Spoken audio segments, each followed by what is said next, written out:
BJP किस पर भरोसा करेगी? बीजेपी वो सीट गिरिराज सिंह को देगी। गिरिराज सिंह पर ज्यादा भरोसा है बीजेपी को नवादा सीट के लिए, या बीजेपी आयातित नेताओं को देगी, अपने संभावित सहयोगी को वो सीट बीजेपी सौंप देगी। जैसे सूरजभान सिंह के भाई चंदन सिंह को लेकर चर्चा है। जब से सूरजभान सिंह ने ये कहा है कि वो न चिराग के साथ है न पशुपति पारस के साथ हैं, कयास लगाए जा रहे हैं कि सूरजभान सिंह का पूरा कुनबा बीजेपी के साथ जाएगा, चंदन सिंह बीजेपी के टिकट पर नवादा से लड़ेंगे, या फिर जीतन राम मांझी को जीतन राम मांझी के बेटे को टिकट देगी, संतोष सुमन को नवादा सीट से बीजेपी भरोसा अपने नेताओं पर भरोसा करेगी, गिरिराज सिंह पर भरोसा करेगी, या संभावित सहयोगी दल के नेताओं पर भरोसा करेगी, नवादा सीट को उस डील के हवाले कर देगी जो संभावित डील की चर्चा हम कर रहे हैं। मांझी ने भी वही किया जो उन्हें करना था, मीटिंग कर ली।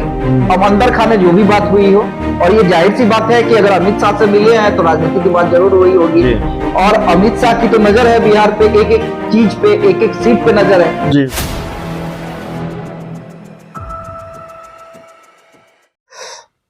नमस्कार, आप देख रहे हैं 4 PM बिहार और मैं हूं अभिषेक मिश्रा। बिहार के पूर्व मुख्यमंत्री जीतन राम मांझी ने मुलाकात की है देश के गृह मंत्री अमित शाह से। यह चर्चा बिहार के राजनीतिक गलियारों में शुरू हो गई है कि जीतन राम मांझी खेला करेंगे। हालांकि यह बता देना जरूरी होगा, जीतन राम मांझी के इस बयान का जिक्र यहां जरूरी होगा कि जीतन राम मांझी ने कहा है कि मैंने तो नीतीश कुमार के सामने कसम खाई है कि मैं आपके साथ हूं, लेकिन बावजूद उसके ये चर्चा हो रही है कि जीतन राम मांझी खेला करेंगे। और नवादा लोकसभा सीट, जिसके बारे में अमित शाह ने कहा कि वो भारतीय जनता पार्टी उस सीट पर लड़ेगी, जिस सीट पर अभी कब्जा है पशुपति कुमार पारस की पार्टी का, उनके सांसद हैं चंदन सिंह, तो नवादा सीट मांझी के हिस्से में जा सकती है, या इसको लेकर, इस डील को लेकर बातचीत हुई है और नवादा सीट से उनके बेटे संतोष सुमन चुनाव लड़ सकते हैं। ये सारी चर्चाएं हैं। किस तरह की बातचीत हुई है अभी राज पूरी तरह से खुला नहीं है। हमारे साथ अमित झा सर हैं, देशवा न्यूज के संपादक हैं और जाने माने पत्रकार हैं बिहार के। और सर, जीतन राम मांझी अमित शाह से मुलाकात करते हैं, मुलाकात के बाद बयान देते हैं कि हमने तो कसम खाई है हम नीतीश कुमार के साथ रहेंगे। कसम वाली बात पर ज्यादा भरोसा है आपको, या अमित शाह से जो मुलाकात हुई है उसको लेकर जो चर्चा चल रही है कि डील फाइनल करने में जुटे हैं 2024 से पहले जीतन राम मांझी, उस पर ज्यादा भरोसा है? आप कैसे देख रहे हैं, आपका नजरिया क्या है इसको लेकर? देखिए, मुझे ना कसम वाली बात पे ज्यादा भरोसा है, ना डील वाली बात पे ज्यादा भरोसा है। देखिए, मांझी जी हो या कोई भी हो, अभिषेक आप ये समझिए अभिषेक जी कि कसम की कोई वैल्यू नहीं होती है।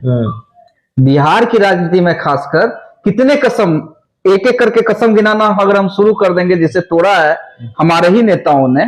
मिट्टी में मिल जाएंगे, बीजेपी के साथ नहीं जाए। हाँ, मिट्टी में मिल जाएंगे। नीतीश कुमार के लिए दरवाजे बंद, अब नीतीश कुमार के साथ कभी गठबंधन नहीं, चाचा के साथ गठबंधन नहीं करेंगे, सब ऑन रिकॉर्ड बयान है ना। सब खत्म हो गया। नो एंट्री का बोर्ड लगता बहुत जल्दी है, हटता बहुत जल्दी है। हाँ, हटता बहुत जल्दी है। देखिए, मैं आपको बता दूं कि ये बात सही है कि कोई भी परिस्थिति, और आज के डेट में जब चुनाव का समय हो, कुछ भी यूं ही नहीं होता है, सब कुछ सेट होता है। और ऐसा नहीं है कि मांझी इतने कच्चे नेता है कि आके ये बयान दे दे कि नहीं ठीक है, भले ही राजनीतिक मुलाकात नहीं हुई है, लेकिन नीतीश कुमार के खिलाफ कह दे कि नीतीश कुमार में पीएम मटेरियल नहीं है, ये नहीं है। मांझी ने भी वही किया जो उन्हें करना था, मीटिंग कर ली। अब अंदर खाने जो भी बात हुई हो, और ये जाहिर सी बात है कि अगर अमित शाह से मिले हैं तो राजनीति की बात जरूर हुई होगी। और अमित शाह की तो नजर है बिहार पे, एक एक चीज पे, एक एक सीट पे नजर है जी। एक एक गणित वो बैठा रहे हैं, कहां के लिए, हमारे लिए कौन सही है। इसलिए ना किसी को ज्यादा तवज्जो दे रहे हैं सहयोगियों को, ना किसी को नाराज कर रहे हैं, नाराज भी नहीं कर रहे हैं और तवज्जो भी नहीं दे रहे हैं। मतलब बीजेपी और अमित शाह इस रणनीति पे काम कर रही है बिहार के अंदर में कि नजदीक आने दीजिए। जैसे क्रिकेट में हम नहीं देखते हैं, अगर कोई आदमी कोई टीम चेस करती है तो चेस का सही तरीका क्या होता है, स्कोर को आप जितना नजदीक ले जाइए, पार्टनरशिप लंबा कीजिए, नजदीक ले जाइए, और लास्ट के 3-4 ओवर में फिर देखेंगे कि जीत करना है या मैच को निकाल देना है, जैसे धोनी करते हैं या धोनी अपनी टीम से करवाते हैं। तो यही अमित शाह कर रहे हैं, चुनाव नजदीक आने देना चाह रहे हैं और एक एक सीट का हर एक दल का वो रुख देख रहे हैं क्या है।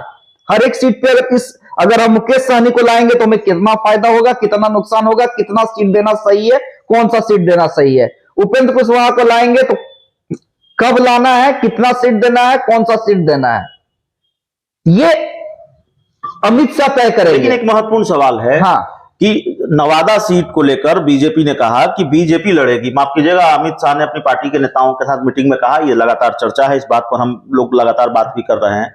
तो बीजेपी किस पर भरोसा करेगी? बीजेपी वो सीट गिरिराज सिंह को देगी, गिरिराज सिंह पर ज्यादा भरोसा है बीजेपी को नवादा सीट के लिए, या बीजेपी आयातित नेताओं को देगी, अपने संभावित सहयोगी को वो सीट बीजेपी सौंप देगी? जैसे सूरजभान सिंह के भाई चंदन सिंह को लेकर चर्चा है, जब से सूरजभान सिंह ने ये कहा है कि वो न चिराग के साथ हैं न पशुपति पारस के साथ हैं, कयास लगाए जा रहे हैं कि सूरजभान सिंह का पूरा कुनबा अब बीजेपी के साथ जाएगा, चंदन सिंह बीजेपी के टिकट पर नवादा से लड़ेंगे, या फिर जीतन राम मांझी को जीतन राम मांझी के बेटे को टिकट देगी, संतोष सुमन को नवादा सीट से बीजेपी भरोसा अपने नेताओं पर भरोसा करेगी, गिरिराज सिंह पर भरोसा करेगी, या संभावित सहयोगी दल के नेताओं पर भरोसा करेगी, नवादा सीट को उस डील के हवाले कर देगी जो संभावित डील की चर्चा हम कर रहे हैं? देखिए इस तीनों में, देखिए मुझे नहीं लगता है कि संतोष सुमन को नवादा सीट बीजेपी देने जा रही है।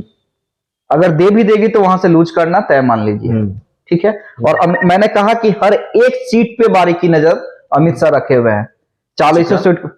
रही बात गिरिराज सिंह की, गिरिराज सिंह से भी ज्यादा अपर हैंड है सूरजभान सिंह के भाई चंदन सिंह। जिस तरह से सूरजभान सिंह का बयान आया है कि ना चिराग के साथ ना पारस के साथ, मुझे दोनों में से किसी से टिकट नहीं चाहिए। ऐसा तो नहीं है कि सूरजभान सिंह कहेंगे अपने परिवार को भाई राजनीति से संन्यास ले लो।